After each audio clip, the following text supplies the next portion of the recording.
Currently tumatakbo tayo ng 80 kilometers para sa Windows.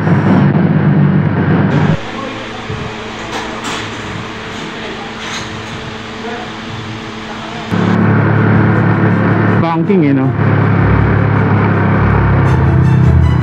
Banking.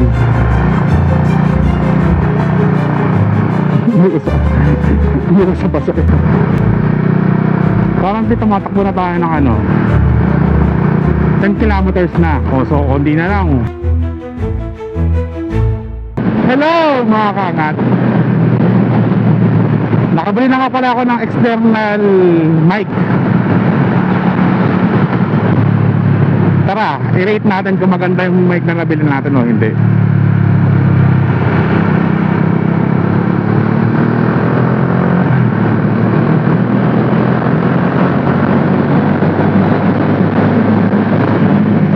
Ang nabili ko nga palang external mic is isang Huawei na wired. Iwan ko na lang dyan sa description kung saan ko nabili. And Shopee lang to, Shopee And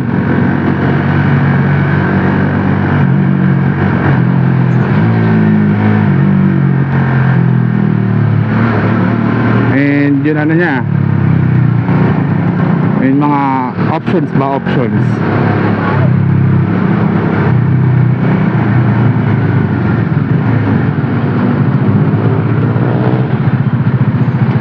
Ano ba?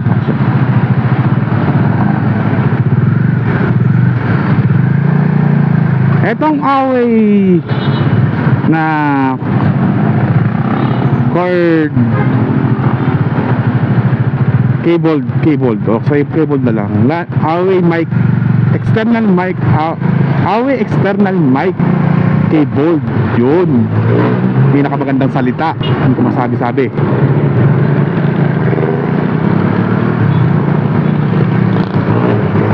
Testing natin yung wind noise, boses natin, and kung kaya niya ba makasabay sa tunog ni Ami. Tara, testing natin.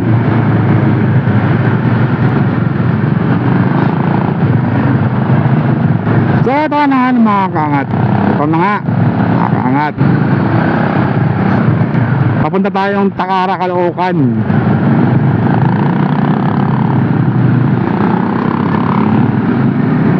Takara, Caloocan, Maine. Magpapapalit tayo ng gulong.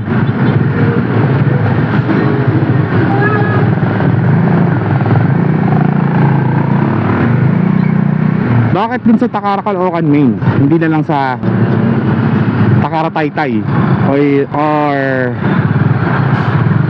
Takara, Marikina. Wala pa mga malalapit sa akin. Ay pupuntahan pa kasi ako.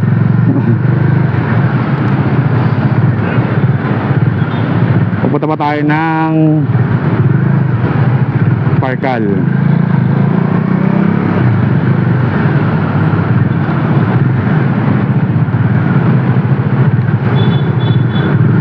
Bakit tayo pupunta ng Parkal?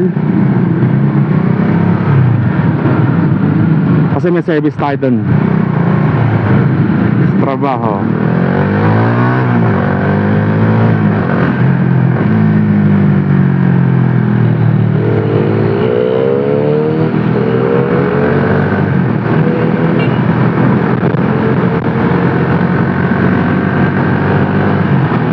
Wind noise check.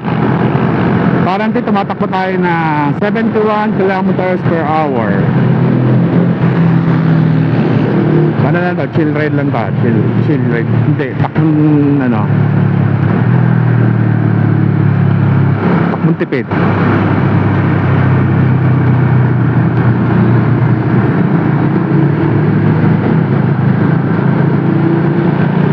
Kaya ba? Kaya ba ni Huawei wired cable ang external mic natin? Kung napipick up dyan ba ang mga tunog ng kapwa natin motorista kaysa sa hangin na ganyan kabilis.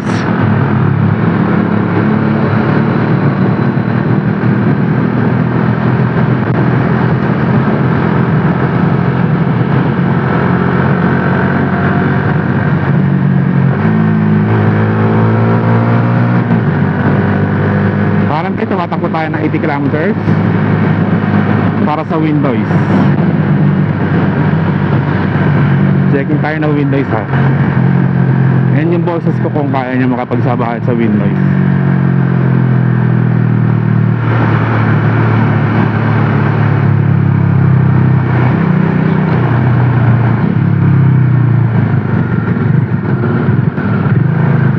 Pero itatanong natin kung kaya. Tanong natin sa ibang lugar. Pero check-in lang tayo dito sa traffic kasi ganito ang daan sa Caloocan. Sa Antipolo ngayon eh, ma-traffic kahit saan natin tingnan.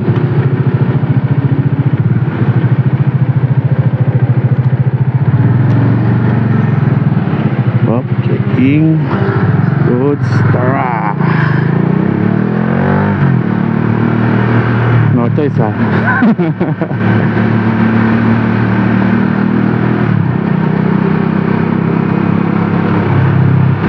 Ano nga pala papalit natin na gulong? Ayan. Ang kukunin natin gulong is Corsa R93.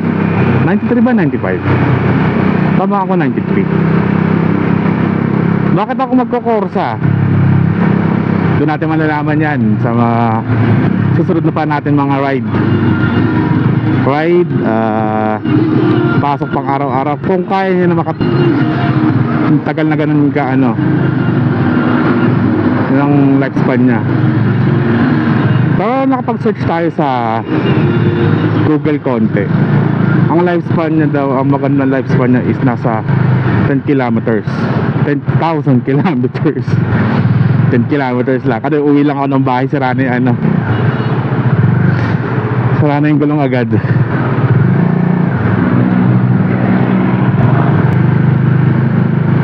So ayun na nga mga kaangat, nandito na tayo sa may shortcut papuntang EDSA by Katipunan. Dalawa tayo naman. Siyempre testing naman natin ng ang window sa ganito ka daan. Kung dinig ba yung motor natin, dinig ba yung kapwa motor natin, motorista natin, kung okay ba yung quality niya. Awi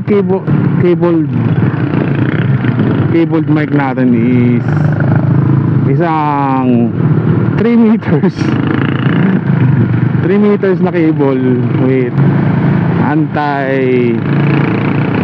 anti-foam may kasamang foam,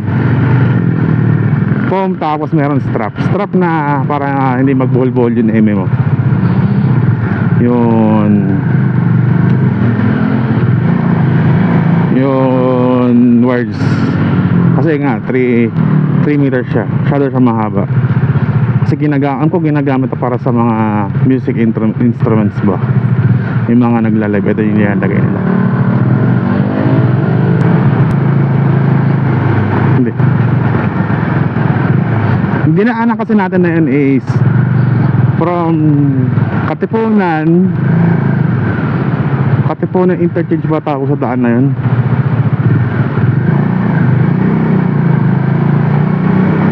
Basta Katipunan, Looban, Camias Road, yun. Baya Camias Road tayo naman. Kaya naglooban tayo para hindi ganang karaming stoplight.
ito lang nga mga kaangat, tapos na tayo magpa-install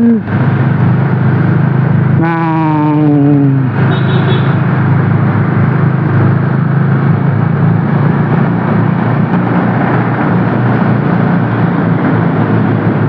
gulong Takara. Now break-in period naman tayo.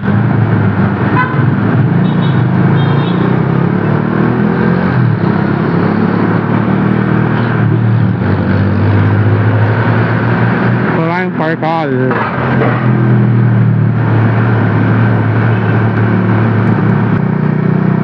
Currently tumatakbo na tayo ng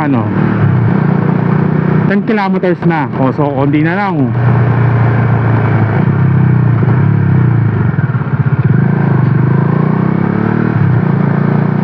First mileage na ng ng gulong.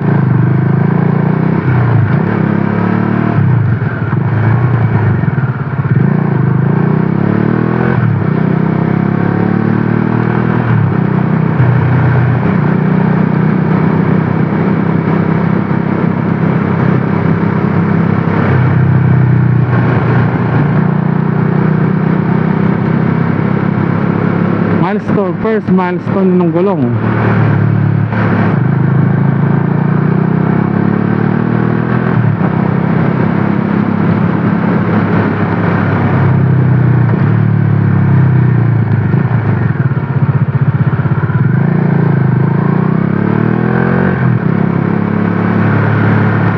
Banking no? Banking. Hindi ko sa basa.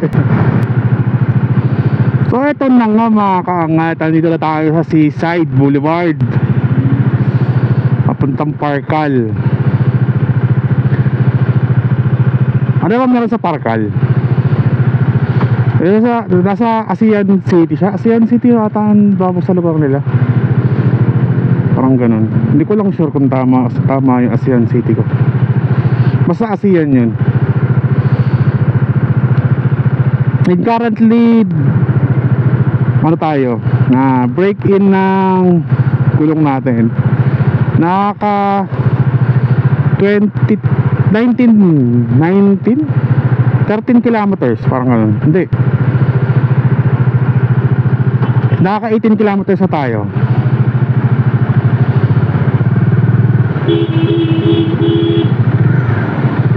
Nakaka 18 kilometers na tayo. So ang break-in period daw niya is 20 kilometers to 40 kilometers daw. Pero kahit sa simpleng likuan pa lang mga kaangat, ang ganda ng grip niya. Medyo lang ako kasi medyo naiilang pa ako kasi nasanay tayo sa stock. So ito ngayon,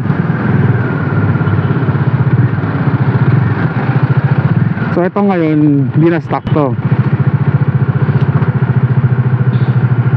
Kaya pwede natin maharapas na next time to. Pero wag natin harapasin na ganun ka lakas. I-break in pa rin natin to hanggang 40 kilometers.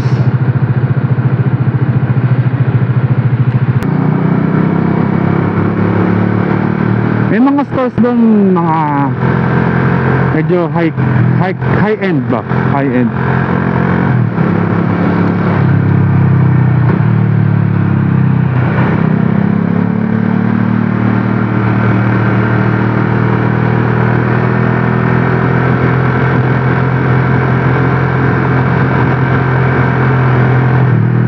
Kasi yung nakita ko doon, yung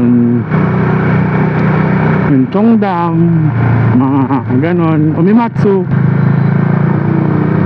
yun. So medyo high end yung mga nila yun.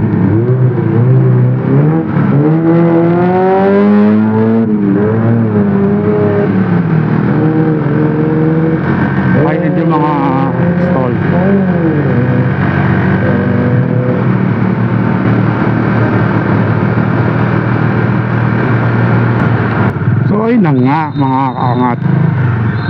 Nandito na tayo sa Parkal.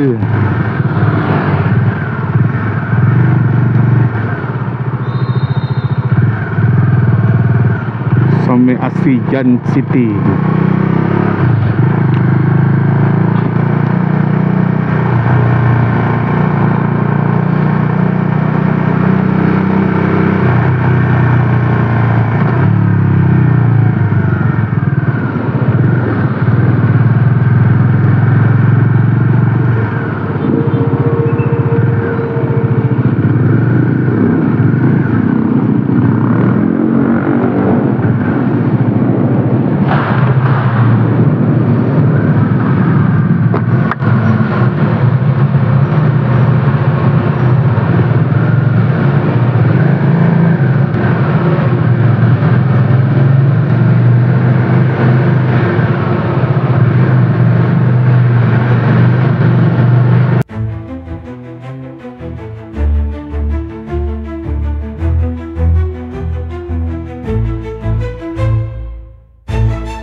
So ayun na nga mga kaangat, tapos na tayo sa Parkal sa may Asian City. Pabiyahe na tayo pa uwi. Kaya mga kaangat, samahan nyo ulit ako sa susunod kong biyahe. Maikli man to o mahaba.